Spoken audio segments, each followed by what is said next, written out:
Hello there, what is going on, everybody? Today we are talking about Star Wars, the Clone Wars edition of the Star Wars deck building game. We are going to do a review of this where we'll talk about, is it any good? Is it worth it? Is it better than the previous version? And talk about how you play it and some of the new features that it offers. And I'll give you my overall thoughts. If you guys are interested in board games, tabletop games, and Star Wars games, you're definitely in the right place. I'd love to have you stick around. Click that subscribe button. We're also doing a bigger $50 giveaway for an Amazon gift card. All you have to do to enter to win that is be a subscriber and leave a comment on this or one of my videos. That is going to run through Halloween, so you can get a chance to win yourself a copy or an expansion or some other game of your choice.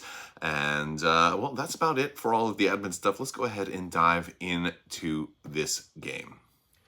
So Star Wars the Deck Building Game Clone Wars Edition is a standalone expansion to the Star Wars deck building game. And what that means is you do not have to have the original Star Wars deck building game to be able to play this and enjoy it and get the most out of it. Although it does offer some features that allows it to integrate with the Star Wars deck building game. I don't believe any of those features are crucial, but I think they are interesting, especially if you are very, very big fans of this game and want to change it up. Now, I think that the Star Wars deck building game is possibly a superior game in that it kind of fixes some of the things that I wasn't too crazy about with the original Star Wars deck building game. And as such, you know, that makes me personally not want to mix and match it with the original Star Wars deck building game, but you certainly can. And I'll talk about how you're going to do that. We'll also talk about how you play this game if you haven't already played the original Star Wars deck building game. So much like the previous Star Wars deck building game and Star Realms, the gameplay hasn't really changed. You're still playing a standard deck builder. We're starting with the same 10 cards. You're going to have 2 attack cards, a Dark Side Agent or a Jedi Knight, and then the rest are resource cards. You'll be drawing them and playing your 5 cards and then going. And of course, I'll have to spin this around a little bit if I'm playing as a Separatist player. You're going to have the Force row here. If you start with the Force all the way on your side, you're going to start with an extra resource, which are represented by yellow cubes. Damage is represented by the purple or pink cubes, or fuchsia cubes is probably more accurate. And you're going to have a set number of bases. You're going to try to do damage to those bases, and the first player to destroy the agreed upon number of bases will be the winner. One of the things that's different about this game is that when cards are exiled or otherwise removed from the game, instead of going into a neutral pile, they will go into the player's own specific pile. So if General Grievous were exiled, he would go into my exile pile, which would be different than my opponent's exile pile. And that is relevant to how mechanics will work in this game, particularly for the Separatists. So in this case, I might say, all right, I'm going to have 3 resources, and then I'll play the Dark Side Agent for a 4th resource. I'll buy the Droid Control Ship. That'll go into my discard pile, and then we'll replace that with the top card from the Galaxy deck. It'll be another Gauntlet Starfighter, and then I'll go ahead and be done. My opponent will go. The good thing about capital ships is they still perform the same function they had before, in that they prevent damage from going onto your base, because your opponent has to attack and defeat your capital ships before they can get to your base, and then they also provide their benefit each turn.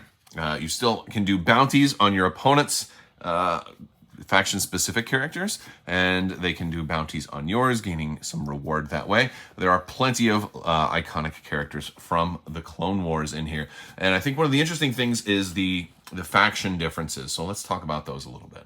So much like the Droid Control Ship I just purchased, he is going to allow you to purchase a droid from your exile pile as if it were in the Galaxy row. And that's an important thing for how the Separatists play. Many of their cards deal with exiling your own cards and then having an advantage for cards that have been exiled or cards that are in your exile pile.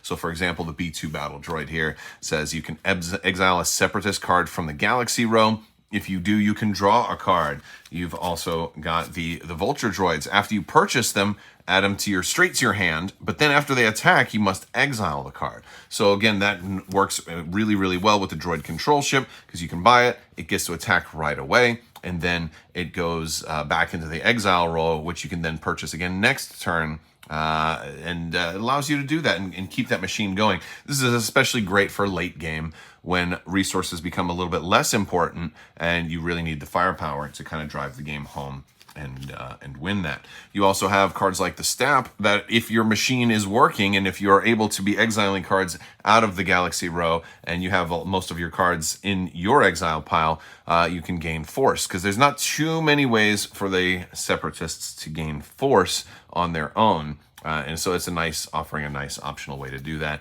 And you have also leaders that kind of work into that mechanic, like Newt Gunray, who says the next time a card leaves the Galaxy row, you can replace it with a non-starter card from your exile pile. So if you happen to exile something that isn't considered a droid, or that would be otherwise harder to get into play, then you can potentially get them out and still, work with your exile pile, maximize its benefits, cannibalize yourself as much as possible, and hopefully you can get just enough of that back to try to get a swift victory against the Republic. Now, the Republic relies on teamwork more than cannibalization. They're definitely trying to make sure that they have similar types that are in play, or also sometimes on the top of their deck. The top card of their deck is also a big aspect of this. And of course, because they have more Jedi, they have more ways of gaining force. So they're more likely to have the force with them, which means that it's on your side of the force tracker. You having troopers in play is an important thing. Bark troopers, for example, will get stronger if you have a trooper in play.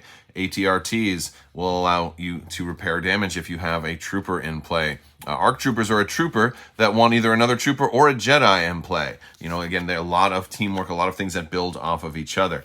Speaking of things that build off of each other, we have the Acclimator, who is going to let you kind of manufacture that a little bit, because you can purchase a card that can go straight on the top of your deck, which factors in well with the Delta 7, which is not only is it a fighter, which works for other capital ships like the Venator, which powers up fighters, it also counts as a Jedi, and it also lets you reveal the top card of your deck. So kind of if you have enough things that can all combo together, it really boils down to troopers and Jedi, and to some degree fighters as well. You've got the V19 fighters. Again, reveal the top card of your deck. You may discard it. It's another way of knowing what you have on the top card of your deck. And of course, a lot of your leaders will also work in well with this. For example, Cody will let you place a trooper from your discard pile on the top of your deck. But if the force is with you, you can add it to your hand instead, which is nice. So, and then you've got people like Padme, which are really just great on their own and don't have to factor into everything else. They just let you draw cards automatically, or two if your base is Naboo. And there are plenty more that kind of factor into this. Some are deliberately designed to work as in teams, and some are more standalone, like Anakin, who really just wants the Force to be with you, and then it becomes insanely powerful. I also want to talk about the neutral cards, because this is one of the places where I feel the game shines a little bit brighter over the original Star Wars deck building game, in my opinion. The neutral cards here have more of a faction appeal. To me, they feel like their own faction, and while they can certainly work well enough with either the Republic or the Separatists, I feel like the fact that they go together and they stick together and they have things that they have dependencies and combos off of each other, give you a little bit more of a deck building feel than whereas the original Star Wars deck building game was more of just of a deck grower. This one gives you a little bit more real true choice in how you're developing your game, rather than just taking anything that comes up. And that can be a really cool thing. So, you may want to lean more heavily into gray cards when these guys are involved, because you've got Aura Singh, who gets bonuses if there's another bounty hunter in the Galaxy row, and there are plenty of other bounty hunters like Zam Wessel, who is can be two of anything. You have the choice there. It's going to work well with Embo, who's one of my favorite cards in the whole set, especially if you are leaning heavily into gray. He's going to get stronger for each other neutral card you have in play, up to a maximum of 6. Which is really cool. He can be incredibly strong. He can actually be more powerful than Anakin Skywalker if you have a big enough group of neutrals, which is a very cool thing. And then you have Lat Sarazi, who also works for bounty hunters in the Galaxy row, getting a bonus there, which is also just really, really cool. And then the Weequay Pirate is more of a generic type, but still, lets you draw a card. Again, card draw is incredibly important. which is going to work really, really well there. Cad Bane is extremely powerful and does require a lot of, like a whole gang, but if you have at least 3 other neutral cards, you'll be able to destroy a capital ship your opponent has in play or exile a card from your hand or discard pile. And that's neutral because in case they don't have a capital ship, exiling is really, really important. This one works really well also for the Republic because Separatists have so many ways to exile and get rid of cards, especially those starter cards, and make sure that their future draws are just better and better and better. But, you can, if you want to draw your Hondo and Nakas, I just love, again, really good card, expensive, but kind of almost crazy powerful for Hondo. I didn't usually think of him as that strong, but he's really strong in this game. Another card that kind of is a standout card here is the Aurora class freighter. It's a capital ship that comes out, generates income, but also when it's defeated, each player can exile a card from their hand or discard pile. So this one works for both players. So it's very interesting because again, it can make you both a little bit better. The Underworld Contact is another one I think is pretty useful because of the fact that it can generate force for you. Dreadnoughts really feed into the neutral card aspect because it's going to give all those neutral units an extra firepower. And then, of course, I could not forget to talk about Jar Jar Binks, which is kind of a little bit more of a joke character, but you buy him, you put him in your opponent's hand, and he does nothing. So he's almost like a curse card, so I like that. Also really like Fett's Fire Spray. Again, it's you're going to add a neutral card from your discard pile to your hand, and if it's a bounty hunter, it's going to gain +2 when attacking, when basically going on bounties. Overall, it's a really good card. Also counts as a transport. A couple of these do count as transports, which can factor into other things. But a lot of firepower, and it's got resources on it also. It's not cheap though. It's a 7-cost card, so but it also works pretty well with Django. But Django works on his own. He doesn't require teamwork with anybody. He's just 5 attack, really strong attack. If he bounties somebody, you get to draw a card, so you didn't even waste him on the bounty. You might draw another bounty hunter, and then you might draw Embo, and then all of a sudden he's even more powerful. So I really like a lot of the pirate and bounty hunter kind of themes that exist in this set, and it makes the neutral set feel really good. So talking about the faction differences, I think that's most of really the differences between the two games. I feel like this one, the Clone Wars version, has a little more personality, while maybe the original deck building game has more iconic and familiar characters to me because this was my first Star Wars. I feel like this one is better done. And so if I had to choose one of the two, I'd probably choose this one most of the time. And I think the fact that the neutral deck is so good and really works so well with either of these, it makes this whole set feel more like a deck building game, and this one feel more like a deck growing game. Now, there is also the idea of mixing these two together. They said that you can say, if you wanted to mix and match, you could take the Republic versus the Empire, for example, or do something like that.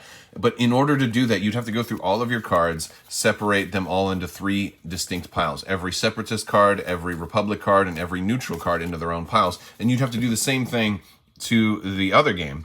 And then after doing all of that, you would take one basically good guy, one bad guy, and one neutral, and shuffle them all together. And then you could play it that way. Now, I don't know if that's really worth it. Like, I feel like the juice isn't worth the squeeze for that. It feels like it would be too much. And especially if you put the added distinction of, well, yeah, I can do that, but maybe I've sleeved these guys. Like, I got pre-order sleeves with this one, and so these guys are sleeved with a back that is this particular image. So I'd have to unsleeve every single one of these cards in order to do that. And I think that the only result there is I'd have a less than superior game. I think this is the better of the two, and I think if I had to choose, I would just choose this one almost every time. So personally, for me, the whole mixing and matching, while it's neat to have the option, I would opt out of that each time. So I think this is the superior game, the Star Wars deck building game, Clone Wars Edition.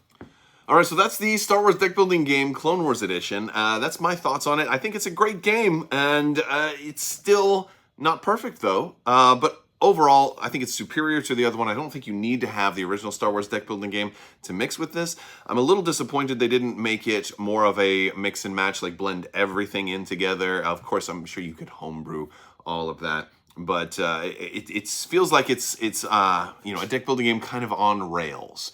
It still suffers from the fact that you can't buy stuff from your opponent's faction. Feels still a little bit more like a deck grower than a deck builder because I have less choices. But that is one thing that this game improved over its predecessors. It did give me more choices than I had previously. So it's improving. It's just not all the way there yet. But I do think it's still a very, very fun game.